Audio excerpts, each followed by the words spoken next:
Good evening. This is the Athens City Shade Tree Commission meeting for January the 14th, 2016. We have no tree permit right-of-way issues.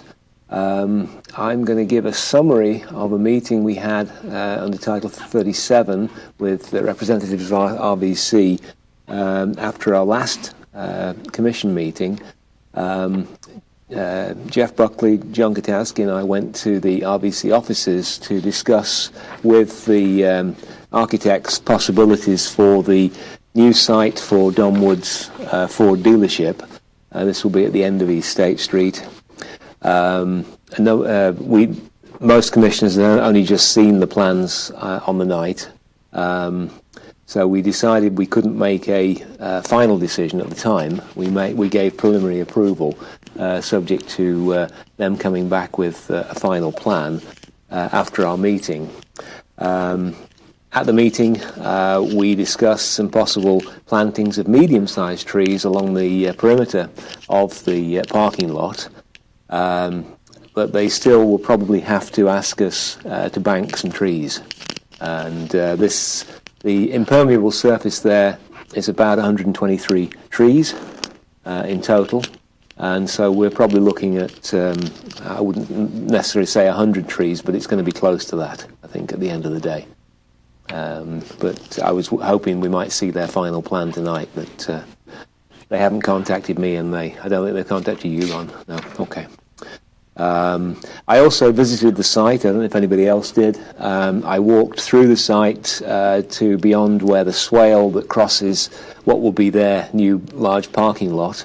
I went beyond there into the area that is the permeable surface, and there are plenty of trees out there that will meet the requirement for trees in the permeable area. I mean, it's an area that is reforesting, and so there are no issues there. The only issue is the impermeable area, the very large parking lot that they need, and for which they have a requirement from Ford that they need to keep the inventory clear of leaves and other things that might drop off trees, and so they are severely constrained in that regard. And so that's why I think when we come to the final decision, we should probably approve them banking trees. But without a final plan, we can't give final approval. I will summarise that in the minutes anyway. Any questions for me on that topic? So you're only estimating that they'll be able to plant 20 or so medium-sized trees? That was my feeling based on the area that they indicated that they were looking at. They may be able to plant more. Okay. It really depends on where they locate the inventory and where they can locate staff cars and other things that are not so sensitive to the falling leaves. Approximately how big an area are they planning to pave? Well, it's several acres. Yes, yes, it's several acres.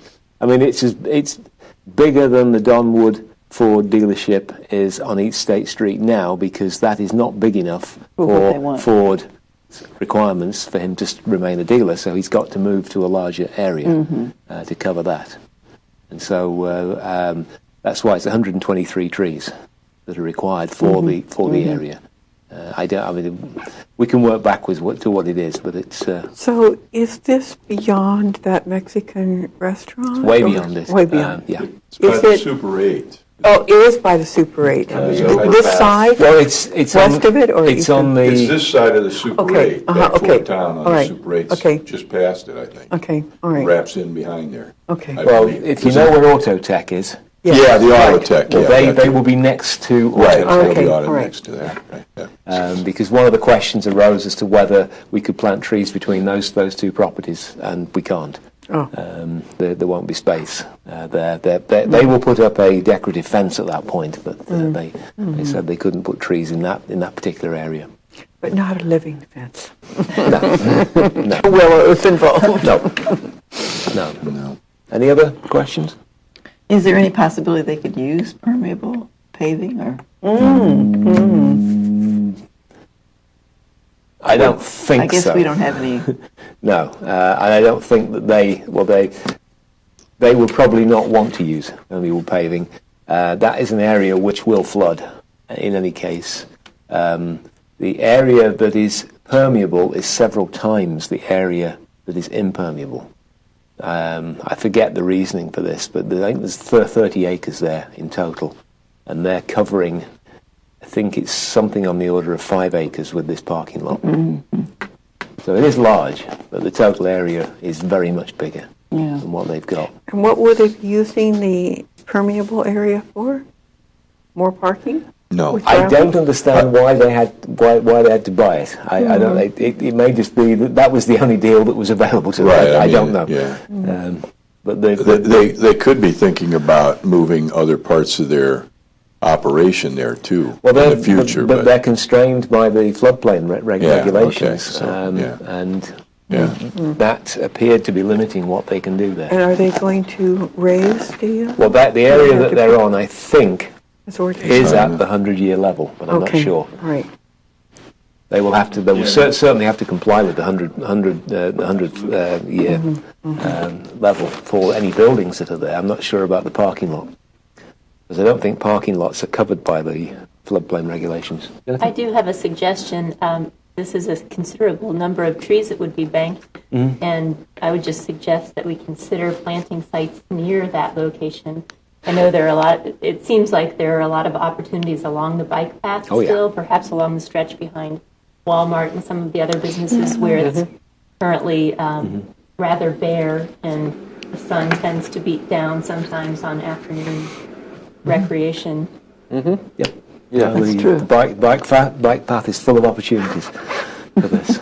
So yes, we'll wait for the trees to be banked before we spend them. We won't start banking our trees until they. Any other questions on that one? If not, Ron, your report, please. I do have a potential tree permit in the works. Okay. It's 89 Mill Street. There's a large silver maple on the corner of Mill and I believe it's Putnam Drive.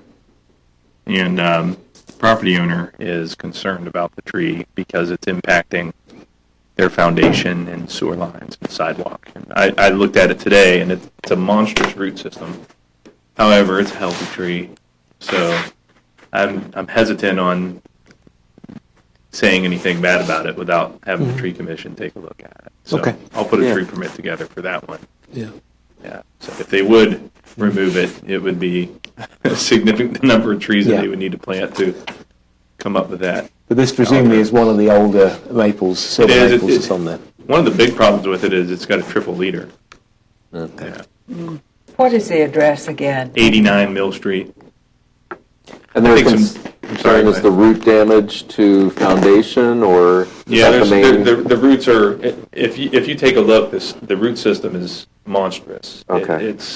It's all over the place, and I was watching them dig up a sewer for their curb and gutter for their gutter, and they were digging roots out left and right. Okay. It's significant. Yeah, so we could take a look at it and see what we can do. I mean, they can do some root pruning, but I don't know if it'll be enough. And I like to be careful with root pruning, So, fall planting went well. We got 7 trees in throughout the city and 16 trees on Richland Avenue for a total of 18 trees for the fall planting. There are still 25 trees to plant on Richland, and we'll do those over a period of 2 or 3 years so that we're not taking all of our budget up on Richland Avenue. And with interesting opportunities with tree banking, who knows what we might be able to do this year. So these are trees that the project itself didn't pay for? These are trees that were...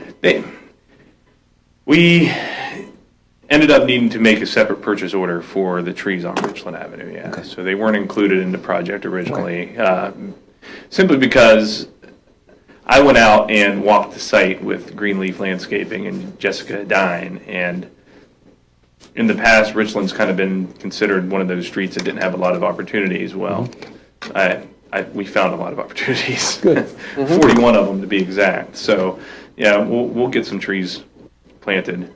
We planted a lot of bald cypress around that retention basin. I think that we should take a look at that in the middle where there's some water being held. see if we can plant any type of very water tolerant trees in the middle of that thing, that basin. Well, ball cypress is the most water tolerant tree. Yeah, I think we might. I don't want to plant. I just was hesitant on planting 25 bulb cypress there. Yeah. So thinking of maybe, get You a may little have variety. 25 bulb cypress in 20 years' and time anyway. That would be fine. I was just wary of that. So Sure. if we can think of any other. Well, if you wanted stuff that's lower growing, there are various forms of willow that you could put in there that would probably. Thought about willow. Yeah, I thought about some willow. That might be a good little mix there. So Sycamore grows well in wet area, not Not if it's any, saturated. if it's standing water for any length of time. it'll be fairly saturated quite often, especially when we get into the rainy seasons. Yeah. So I've gotten some information together about the trees, degree of water tolerance of the trees that are water tolerant. And I just haven't gotten it on the computer, and I don't think people could read my scribbling if I tried to to copy that. But I'll get that together and get it out to Thank you. Don, David, the Tree Commission, and you. okay, that'll be very helpful. Thank you. I went to the Sense conference this past, Monday through Wednesday. It's the largest green energy conference in the Midwest, and I was invited to speak at it. And my presentation was overcoming tree canopy challenges with a limited budget. And so I spoke about the development of our tree care program since 2006, and it was a neat presentation. It's online. I can provide the link, but well attended. Good feedback from the participants, and actually we made a connection with a student that is coming down here as a grad student in the fall, and wants to continue our tree inventory project. So That'd be great. that may be something very, very good, a very good connection made there. And I'm also recertified as an arborist for another 3 years. So That's haven't also got rid of me good. yet. The Tree City USA Awards will be in New Lexington this year. They're looking at a date in late February, early March right now. So once I find out more on that, as well as Ann Bonner, we'll forward an email out, see if we get some attendance. I plan on going, so if anyone wants to carpool up, go up, have some city presence there. They're going to do a really cool tour, and I can't remember the place where they're going to take the group, but it sounds pretty exciting. Ann is also putting together an educational committee. There has not been a significant amount of educational opportunity in Southeast Ohio since the Certified Arborist course back in 2006 or 7. So Ann is putting a committee together, and she may have already approached some of you about that, about putting a committee together to see what kind of educational opportunities we can put together, whether it be workshops or another Certified Arborist course, maybe the Tree Commission Academy, things like that we might be able to do. So I would expect all of us to see an email from her to see if we can put some kind of committee together. The last thing that I had is that Ohio may be the location for the International ISA Conference in 2017. That would be a really neat thing for as many of us that could go that we can. It's a week-long conference, and it's arboriculture all over the world. So if it's in Columbus or Cleveland or Cincinnati, I don't know that yet, but it will. If it's in Ohio, it'll probably be in one of those 3 cities. What was the organization again? The International Society of Arboriculture, Okay. ISA. They usually do it in Hawaii or Florida. And every time I ask Paula if I can go, she says no. But maybe Hawaii flight. Cleveland, I might be able to go. Yeah, no, that's a great opportunity for Ohio. Yeah, Yeah. Good. that's all I have. Okay, thank you. Could I ask a question? Yes.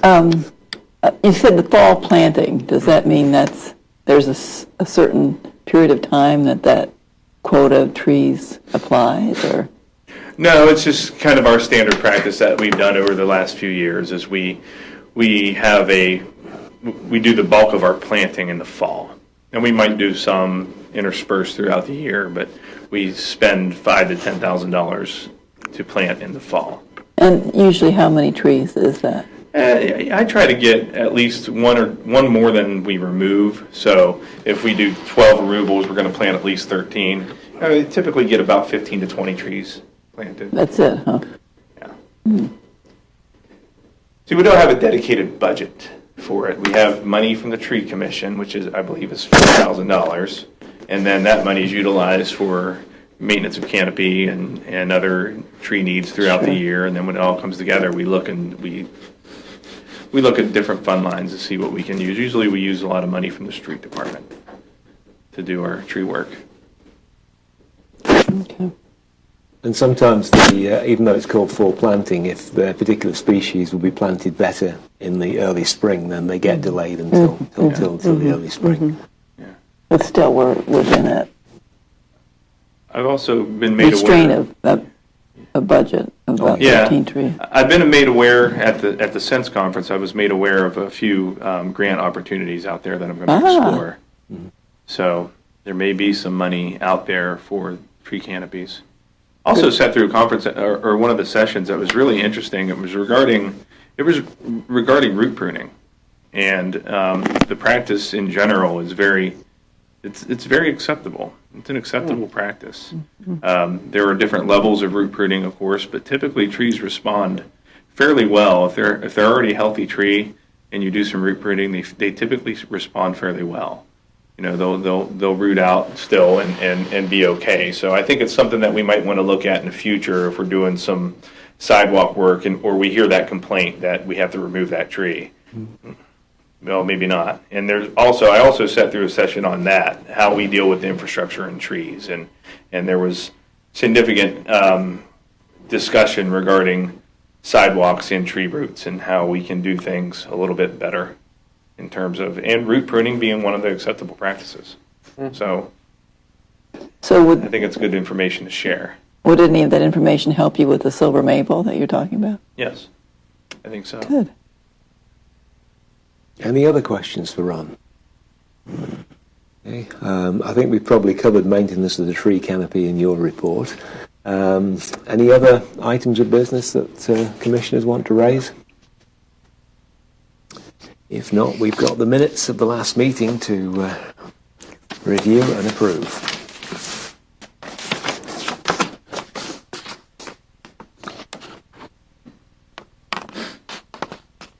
I move to approve the minutes as read. I'll second that. Okay, David. Any discussion from the minutes at all? Any questions? If not, if there are no objections, we have minutes that are approved. Thank you.